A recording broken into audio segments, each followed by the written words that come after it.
Greetings, BSICS staff, and welcome to the 2023 open enrollment for Betty Shabazz Employee Benefits. My name is Rick Pumo. I'm the benefits broker that helps Mama Rika to administer these benefits. And I wanted to do a quick video just to do a brush up on the enrollment system. For many of us, we're brand new to Betty Shabazz, so this is a good way to get a quick look at what you should do. It'll make you very efficient as you roll through. If you've got the Social Security numbers for yourself and any family members you intend to enroll, the entire process should take no more than 15 to 20 minutes and probably take you less. So I added myself as an employee for Betty Shabazz, and I'm going to go ahead and log in. I can see that I'm eligible for open enrollment, so I'm going to say Start Enrollment. Just go ahead and click on the blue-green buttons to go through. You'll hit an overview landing page that just says, hey, we have 3 basic health plans. We also offer dental, vision. You'll see that as we go through.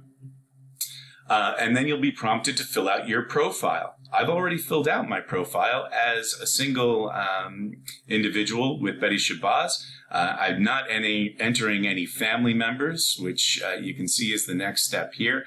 I'm not yet eligible for Medicare, so I don't have to enter any information there. And we're already on to the first medical benefit selection. And that's the major medical, right? The big one. This is the important part on this page.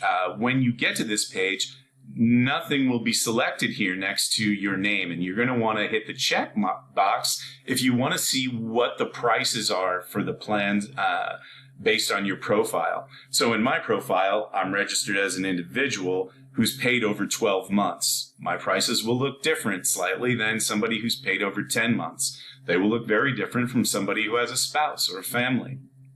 So I can see if I want to select an HMO, it's $96.87. If I want to do the health savings account plan, $53.63, and the most expensive is the richest plan, which is the PPO plan.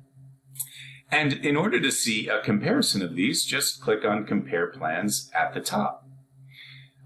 Here's a side-by-side, and what's really important to look at, in my opinion, when comparing any major medical plans is the out-of-pocket maximum and then also the deductible. So while I know I can, if I really want to control my spend, and I'm very content with my primary care physician, I want to take a hard look at this HMO plan.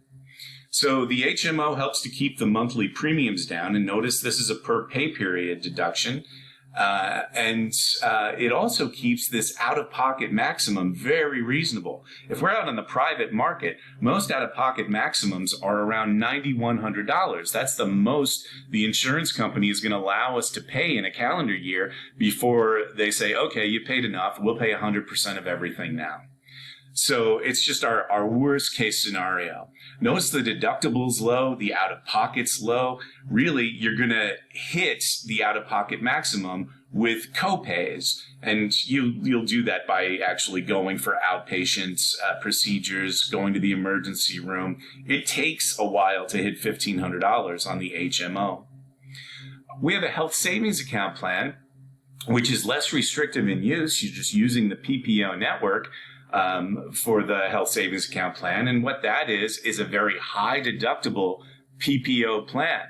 And the government essentially says, listen, in exchange for you agreeing to take on a higher deductible, which means we think you're going to be very judicious about when you go to the doctor and how much you spend, you'll do a little shopping around. If you'll agree to take that on and you won't get any copays for anything, you'll just pay until you hit that first $3,100, then we will allow you to open up your own tax-free checking account. And you can deposit tax-free money or pre-tax money into that account and use that to spend on any of your deductible expenses. There's a long list of things that you can use that for. Basically, if the doctor's issued you a script, you can use health savings account plan money to pay for that expense. Even if the doctor says, hey, you've got some arthritis going, you'd benefit from swimming, you're allowed to put an in-ground pool in your backyard with health savings account money. The money that you deposit in here rolls over year. It's not use it or lose it. Just think of it as the ability to set up your own medical 401k. And then over on the right, the most expensive plan is the most flexible plan. It's got the same PPO network that we use on the HSA, but it's really helping you to pay a lot earlier for your expenses. So you have copays for going to the doctor, $20 for a generalist, $40 for a specialist, and that's in Tier 1. And this plan, I should say, the Blue Choice Options plan, it uses 2 levels of in-network. So the most economical level, the Tier 1 doctors, that includes Northwestern Medicine, a very prestigious medical system. If we wanted to go to University of Chicago, however, that's a Tier 2 facility. And the generalist would be a $50 copay and the specialist would be $100. But we would be in network and we would be protected from spending money till the cows come home. Notice the out-of-pockets are very different, right? We can have an out-of-pocket for as little as $500 when we stay in Tier 1, but when we go to Tier 2, it goes to $3,000. Still not bad, but really, even though we're paying a lot for this, it's a great way to control your spend over the course of the year. So that's our quick plan comparison.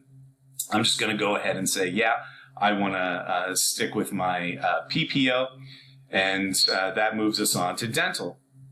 With dental, we know that we've got 2 different options. We've got a dental HMO, which says we're going to pick one particular dentist from the facility directory here, and be sure to find the 3-digit code for your dentist on that facility directory if you're going to choose the HMO, and then put it down below. In this case, I'm going to choose the dental PPO, which is a little more flexible. Notice it's not that much more. It's a couple of dollars per pay period for me as an individual, addition to the HMO. So I'm going to go with that. And I'd also like to enroll in the vision plan, which you'll notice is extremely affordable as an individual. And it does use the Delta Vision iMed network. Now, in many cases, we're kind of used to just showing up to the dentist or an eye provider and giving them our social security number and saying, hey, we're covered. In this case, Delta Dental has provided specific member numbers for Betty Shabazz employees. You can get that by going to the Delta Dental network, or the Delta Dental website, I should say, at deltadentalil.com. And you can just use your social security number and birthday to enroll, and you can print your own card. If you have any trouble with that, you can just give me a call.